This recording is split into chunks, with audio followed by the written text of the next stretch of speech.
It will be the 22nd. It will be the 23rd congressional district. It is currently the 22nd congressional district and occupied by the third most powerful man in Congress, the Majority Whip Kevin McCarthy. His challenger, our guest, live in studio, Terry Phillips. Mr. Phillips, thanks for coming on the program. It is my pleasure. As we ask all would-be office holders, why the Sam Hill are you running for Congress? Boy, that is a good question. That was the question that torpedoed Ted Kennedy's presidential attempt all those years ago. Roger Mudd asked him. Mm-hmm.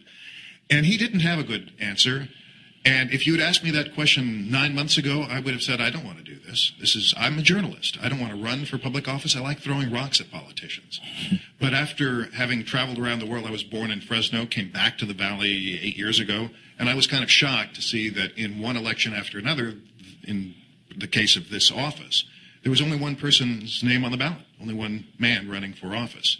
And having been in places where people were sacrificing everything for the right to choose, for the right to have a democracy, I just didn't think it was right. So I wrote an op-ed piece that was published in the Californian about a year ago. I said, somebody else ought to run. And the only response I got was, okay, smart guy, so run. So I formed an exploratory committee. I found out not only that it was possible, but that we actually had some differences. And I decided that if nobody else was going to challenge the congressman, if nobody else had the ability or the temerity to run, that I would put my name on the ballot, which I did, and survived the primary, and here I am speeding toward a runoff in November. Most elections that involve an incumbent, like our presidential election, eventually at some point turn out to be a referendum on the job the incumbent is doing. Is, in your opinion, Kevin McCarthy doing a bad job? And if so, where do you think you can improve our service in Congress? Excuse me. It was the most persuasive argument I heard for why I should run was that he was doing a bad job in so many ways. The first of which is that he's just not very responsive to his constituents. If you don't contribute a lot of money to a McCarthy campaign, or if you are not in some way beneficial to his political career, one tends to get ignored. That's the argument that I heard from so many people. But I look at his legislative record. Look, I don't know Kevin McCarthy. I haven't ever sat this close to him. So I can't say that I know him personally, and I don't really care about his personality. I understand he's a nice guy. You know him better than I do, and people seem to like the man as a guy. But legislatively, his record has been harmful to his constituents. What would you point to? He's voted against jobs programs. He's voted against health care benefits for this district. He's voted against environmental issues. He's voted against the most fundamentally important thing, which is being the voice of the people he represents in Washington. He's not the voice of most people here. He's the voice of the people who put him in power financially. Terry Phillips is our guest. He is a congressional candidate for the 22nd District. What does the 22nd District look like? Well, demographically, demographically, it won't change. So I can say that the 22nd today will be approximately the same as the 23rd. And that is to say a lot of blue-collar workers, a lot of people who don't earn very much money, about 50% Latino, a little bit less than that. A lot of people who are struggling because they don't have much of an education. We have roughly 67% of our population who have a high school degree, high school diploma or less, and they are all struggling for about a third of the jobs that are available here. So people are barely making it in many cases. We do have some people who are very successful. And of course, the industries that support this demographics, largely oil and agriculture and also healthcare, are also having their own challenges. And unfortunately, particularly with the case of energy, we're dealing with what is largely a 19th century technology using 20th and 21st century advances. But still, we're pursuing a kind of energy that isn't exactly modern. We have so many better options available to us, and we're not taking much advantage of that. We do some. We've got some wind power, and we've got some solar power. And of course, the technology available to us today doesn't allow those kinds of things to replace oil. But we can invest more in our future if we choose to do so. And up until now, our man in Washington really hasn't done much to help our future interests, only our past interests. Terry Phillips, former journalist and now congressional candidate, is our guest. Feel free to jump in here if you've got questions or comments for the candidate. 399-1560, 800-248-1560. I want to follow up on your statement that he is not responsive because of all the things that I think you would attack him on. That to me, just knowing Kevin, as you say, personally, and knowing him professionally, seems to be the oddest complaint because just from personal experience, I hear people just expand on that a little bit and talk about what you feel are the main issues that are affecting the folks within the district. Okay, well, just a word about responsiveness. I think it comes down to the problem I see looming largest for our country, which is partisanship. And I think if you are in Kevin's party, but I mean party with a lowercase p, not necessarily a Republican, but someone who is on his side, then yeah, I think you're probably right. I think he's very responsive to people who he finds to be like him or with him. But if you're just a regular Joe, I think what I've heard, and again, I don't have any firsthand knowledge of this because I've never needed Kevin McCarthy's help. I don't know how responsive he would be to me. But the complaint I've heard, what I'm reporting as a journalist, is that a lot of people tell me the same story, that he doesn't respond to phone calls, email messages. His staff's pretty good. But you can't govern by proxy. He's the congressman. He's supposed to show up here. And unfortunately, he's not from here anymore. He's now from Washington. He says he comes home every weekend. I'm sure he must do that. But then he leaves again and he goes off on fundraising trips and promoting other politicians. That, to me, is not someone who lives in the district. But the larger issue that I mentioned, partisanship, is what is most threatening our country right now. And he's a leader of that in Washington. How do you break partisanship? How could you break partisanship? Could you walk away from the Democratic Party? But let me correct you. I'm not a Democrat. I am. Oh, I'm sorry. No, it's okay. I am an independent. The newspaper, The Californian, said he's an independent, but he talks like a Democrat. Well, I don't know what that means because the fact is I vote for Democrats, I vote for Republicans, I vote for people like me. I advocate issues depending on what idea makes sense to me and what idea doesn't. Well, let's jump through some of those issues and see where you stand. Okay. Where do you stand on the high-speed rail? I know Kevin is an ardent opponent and doing his best to squash this thing. And yet what's strange is that 5 years ago, he led the charge to put high-speed rail on the ballot. He wrote a letter to the governor. He did everything he could to promote high-speed rail until now when he's, as you say, adamantly opposed to it. And I would say that high-speed rail as a technology is inevitable. It's wonderful. I've ridden high-speed rails around the country. I've studied the technology. In every country where it exists, it's profitable. It is efficient. Really? Yeah. In every country where there's high-speed in Japan, rail, it's profitable. It has paid back the investment, and it puts money into the treasury. In every single country in the world where there's high-speed rail. But we have a problem here, which is to say that the plan proposed so far has not been very good, and it hasn't been presented very well. But to say, well, let's just throw out the whole thing after all this time and all this investment, and given the fact that the voters decided we were going to do this, and the federal government said they were going to fund it, we need to find a way to do it. We need to do it right. We need to find the right, smart funding for it. But it's going to happen. I'm not trying to defend Kevin McCarthy. I'm trying to defend those of us who hate high-speed rail. And I would say this, that when he wrote that letter, money was falling out of trees. We hadn't had the economic downfall that inevitably, changed the whole landscape, number one. Number two, we were sold one bill of goods, and they turned around and said, no, it's not 36, it's actually closer to $100 billion. So I think there were a lot of things that changed. There are a lot of folks who may have supported it at one time, who then, when it came to reality and all these new numbers, said, whoa, the house is on fire and we're trying to build a new wing. What's going on? Well, here's what hasn't changed. The basic economics of high-speed rail are the same as they were 5 years ago. The technology is actually better now than it was. And you know, as a journalist, that when a government project is proposed, it never comes in on budget. Right. It always costs much, much more than it did. But at some point, we're going to build it. And if we don't start building it now, it'll cost even more.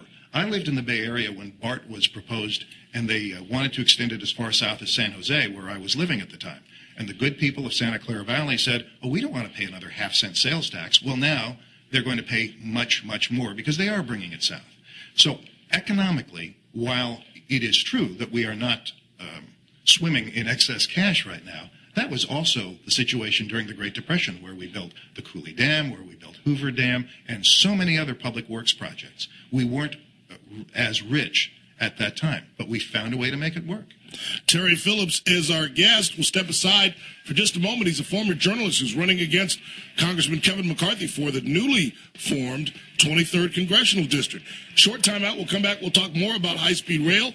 Take some of your phone calls if you want to jump in here. 399-1560, 800-248-1560. And we'll talk about water. We'll talk about Governor Brown's sales tax, the death penalty, and 3 strikes. All issues that will be on the November ballot. Terry Phillips is our guest, congressional candidate for the newly formed 23rd District, taking on the majority whip, Kevin McCarthy. Later in the program, we still got plenty to do. I've got some miscellaneous news and notes, and I've got some emails to read before we get out of here as well. And again, don't forget, Dodgers-Cardinals tonight, 7:10, first pitch. You're listening to The Ralph Bailey Show on 1560 AM, 97.7 FM, KNZR. You're Kevin McCarthy for the newly formed 23rd Congressional District. 399-1560, 800-248-1560. The phone numbers. If you have a question for Terry, feel free to jump in here. Mary, good afternoon. You're on The Ralph Bailey Show with Terry Phillips. Hi. I heard you were going to talk about high-speed rail and all the local state stuff, but what about the federal stuff? I want to know, I know Kevin decided to vote to eliminate the home mortgage tax deduction. What would Terry Phillips do if he got elected to Congress about that? Thanks for the call, Mary. Well, it was not only the home mortgage deduction he voted against, he also voted against the tax credit for charitable contributions. And I don't understand why he would do that, because those are both good, important programs that people rely on. Look, if we're going to change the whole tax code, that's one thing. But to pick out these things that people rely on right now to be able to afford to own a home, which a lot of people can't, obviously, anymore, and even for those who have the means to be able to make charitable contributions but not encourage that, that was the whole purpose of that deduction. And I don't understand why he voted against it. I'd vote for both of those things. 399-1560, 800-248-1560. Dale, good afternoon. You're on The Ralph Bailey Show with Terry Phillips. Yeah, he's a typical person that would run for office. The overwhelming majority of people in this area do not want high-speed rail, and he's saying, I don't care what you think. We're going to do it my way. We're going to have it. Then you make comments about why it works in other places that are not comparable apples with apples. They're not even close. It's not even it's a fruit against a cattle, a T-bone steak, because those other countries, those other places that have built it had responsible leadership. Do you understand those words? Responsible leadership that did not drive 70 million Americans into poverty with their leadership and not care about those people. Terry? And it comes, the main source is inflation, which inflation comes from government raising taxes, and here you're wanting to put this tax burden on the people of California, especially the Central Valley where incomes are lower, and you have no regards for those people, and your background is, look who you are, you're responsible, you come from the Bay Area. That's number one strike against you. Number two, you're a reporter. It's an irresponsible profession, thinks money grows on trees. Oh, people actually work for money. It's a shock to a reporter. You have no business for running for office in this community. You offer nothing for it. Terry, what say you? Where do I start? Well, okay, let's talk about high-speed rail. I don't want to engage in personal attacks here, but high-speed rail is completely comparable here in California to other countries. We have the number anymore. It's dropped a little bit. We used to have the 5th largest economy in the world. It's probably 7th or 8th now with our deficit problems. But every country that has had high-speed rail makes it profitable, and we would do it too. It's not a local issue. High-speed rail is minimally a state issue, and really it's a national issue. And high-speed rail requires an investment, just as all large federal projects do. And I'll name one Republican president who understood this very well. Dwight Eisenhower built the interstate highway system. And people around the country said, well, that's not going to benefit me. Why should I pay for that? How come the 3 Democrats, the only 3 Democrats that voted against high-speed rail, walked away from their party, made controversial votes against high-speed rail, are the current chairman of the Transportation Committee, and the other 2 are former chairmen of the Transportation Committee. So you would think of all the Democrats who would know something about this, yeah, those 3 current chairmen and 2 former chairmen, right, they're the ones going against their party and saying, no, we shouldn't do this. And Ralph, I agree with you, and I agree with Dale that we have had irresponsible leadership. And unfortunately, Kevin McCarthy's in that category. He's been irresponsible in his leadership in Congress, and it's driven our country to the brink of shutdown. It has caused our credit rating to drop. And as far as inflation is concerned, yes, government's played a role in that, but business has played a role in that too. And we need to get the banks and the brokers under some responsible regulation again, instead of what we did 4 or 5 years ago and just to let them run wild and gamble with our money. That is irresponsible. But high-speed rail, as it is presented today, isn't ready. The plan needs to be reworked. Despite what the caller thinks, we are not a direct representation democracy. Right. We don't expect our congressmen to essentially do what we say. Of course. We send them to Washington and tell them to use their best judgment. Sure. But how do you support something that the overwhelming majority of your constituents are dead set against? And I think public opinion can be manipulated many ways. When this initiative was passed, the overwhelming percentage of Californians supported it. And then when people started to complain about it, we're very fickle. It's very easy to sway people. If the facts are presented, if people really know what's going on, instead of being told one thing when the opposite is true, I think they would understand and appreciate the advantages. It was probably really hard to get people to approve Highway 99 and I-5 because we didn't have a lot of money at the time, and it was taking up a lot of land. But who would want to shut down those two major freeway systems? Here's my final question, because I don't want this to become a high-speed rail discussion. Sure. I want to talk about that congressional district. But what problem is it solving? Well, every study I've read shows that our population is going to balloon over the next 20, 30 years. We need a way to move people up and down the state. Remember, high-speed rail is not just about the Central Valley. It comes through here. Why do we need to move people across the state? Well, people aren't there real transportation problems within your community? No. There are transportation problems, but people go every day from one end of the state to the other. They go by airplane, they go by car. We are moving people every day as other countries do. I mean, California is essentially a country in size and scope. So what are we going to do as the population grows? Are we going to add more freeways? We can't do that, especially because of the Central Valley's air quality problems. So we need a better solution. And high-speed rail is less expensive.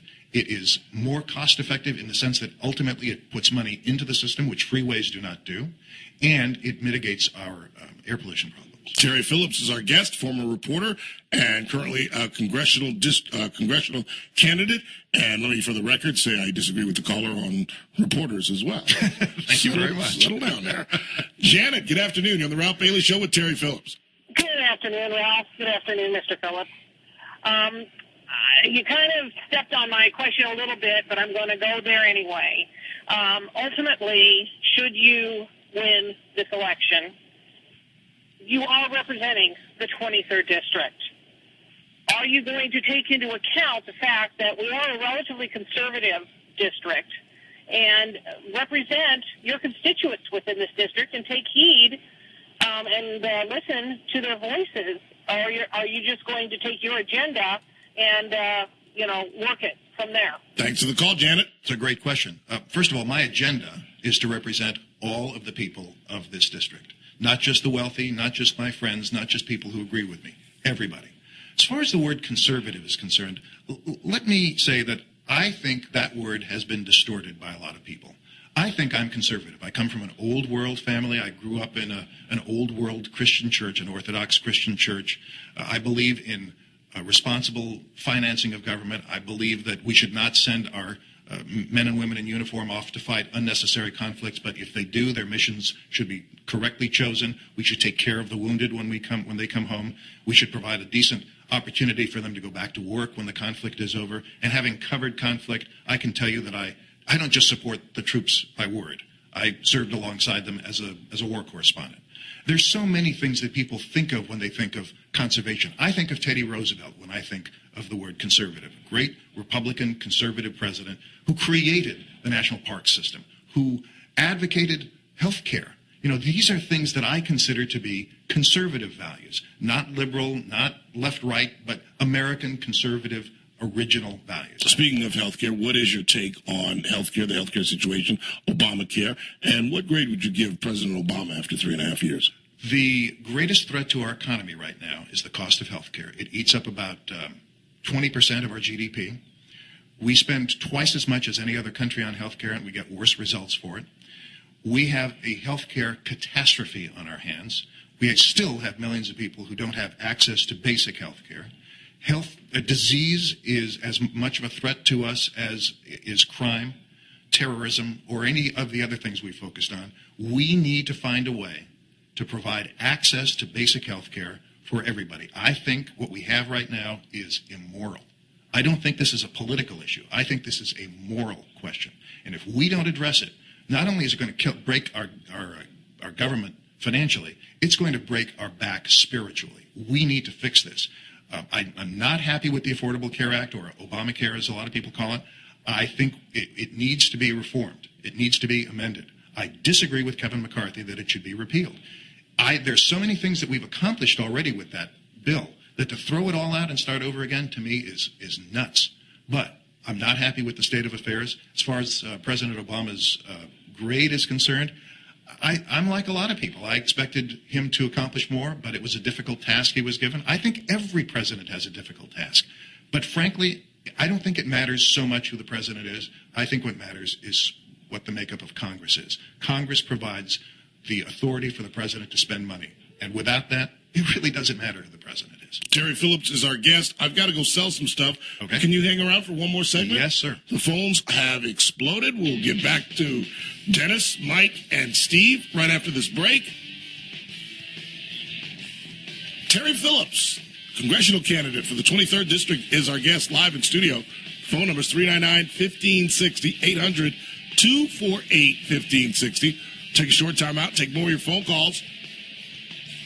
I'll try to 5:37 on a Thursday, 13th day of September. Terry Phillips is our guest. He's a former reporter who's running for Congress, taking on Kevin McCarthy in the soon-to-be-formed 23rd District. Try to keep your questions as quickly, as terse, and as short as you can. I'm going to hang up on you and let you listen to Mr. Phillips' answer. I'm going to try to get in as many folks as we can. Let's start with Mike. Mike, good afternoon. You're on the Ralph Bailey Show with Terry Phillips. How you doing, buddy? Good, man. How are you? Okay, first of all, where in this country you do not get health care?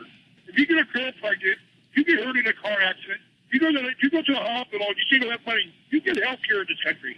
So with the Democrats, your health care thing is gone.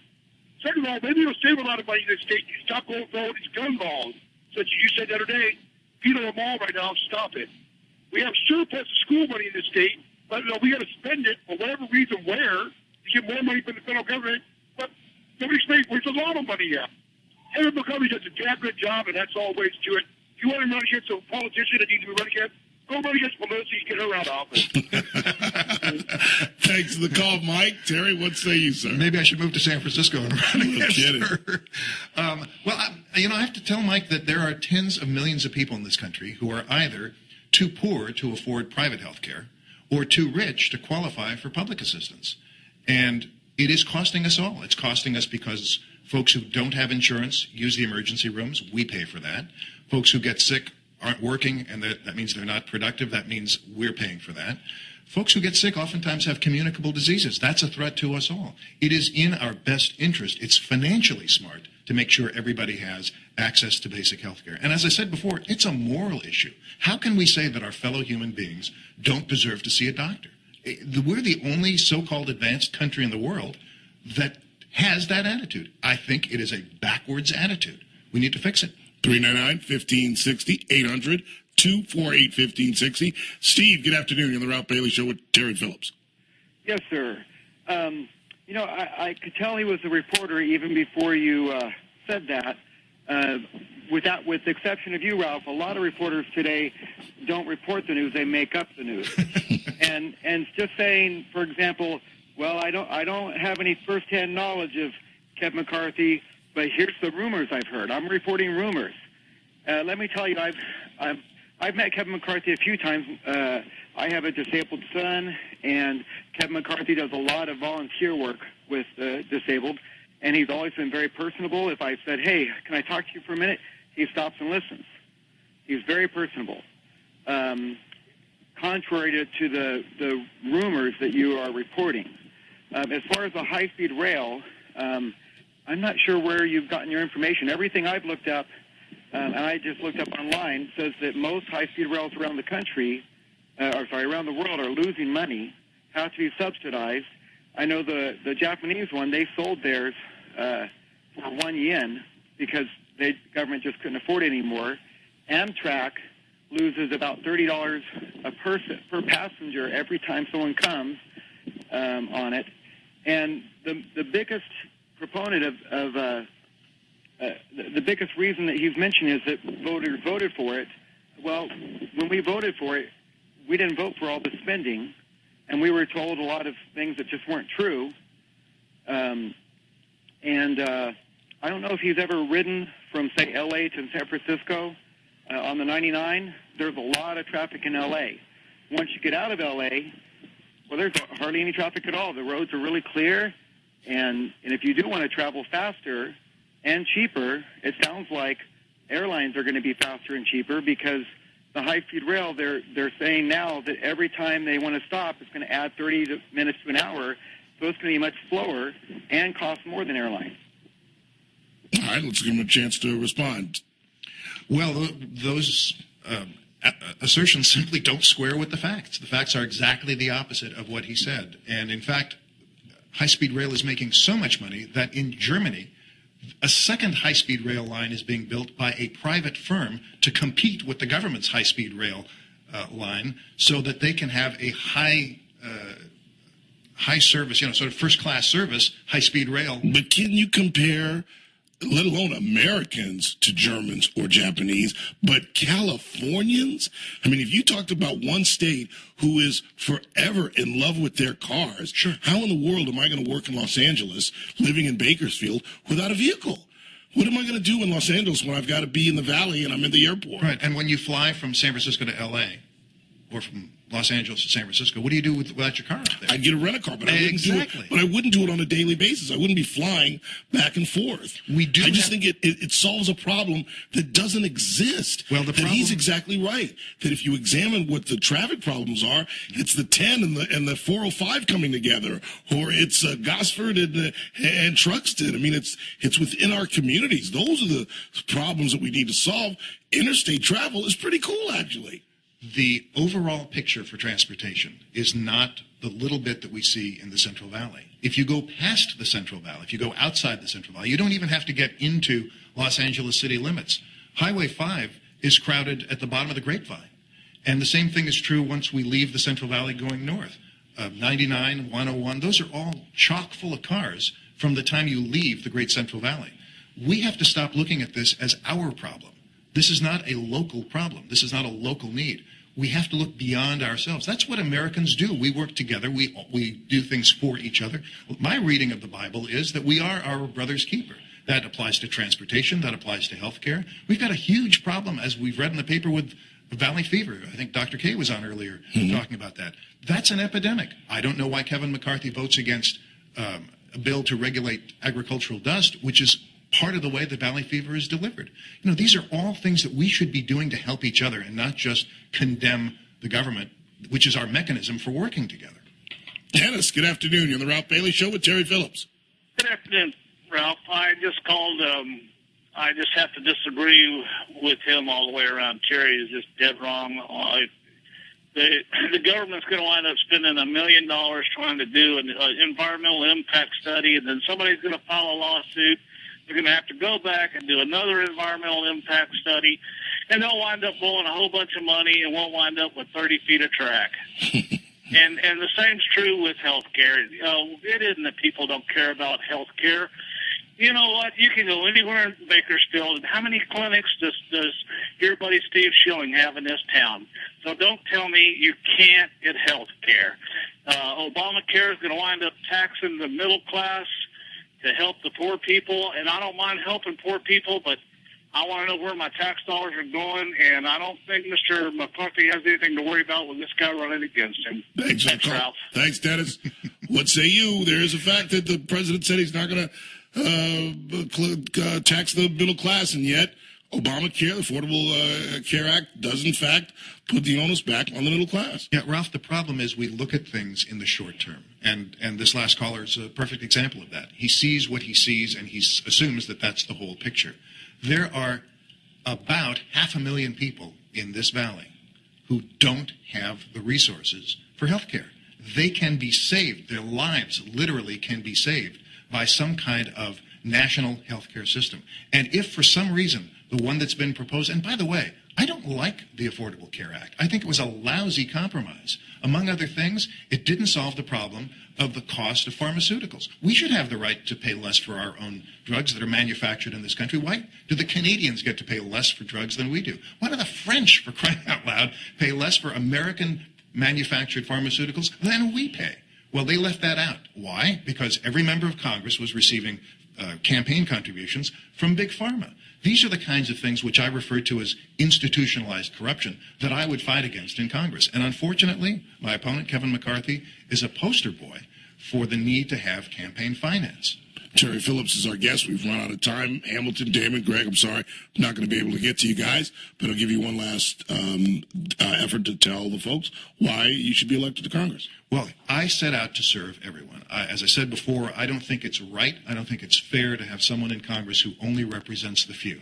I think it's time to have someone who's willing to listen to everybody. I don't have an agenda. I don't have a list of things that I'm going to try to ram down the throats of voters. My job as a journalist was to listen to everybody. That would be my job in Congress, too. I would practice journalism in Congress, and I would do it in a way that was fair for everyone. But we have so many important problems to solve. Right now, my opponent is only sitting there with his arms crossed saying, my way or the highway. It's his party or nothing. I'm not a Democrat. I'm not a Republican. I am truly an independent, and I would want to work for everyone's benefit, not just one side or another. Terry Phillips, everybody. Terry Phillips, as we tell all of our would-be candidates or would-be office holders, good luck. Thanks for coming in, and I'm sure we'll talk to you again before the election. I appreciate it, Ralph. Thank you. Terry Phillips, everybody. And again, I apologize to you guys that were hanging on, but I'm dead set up against it. 547, 548.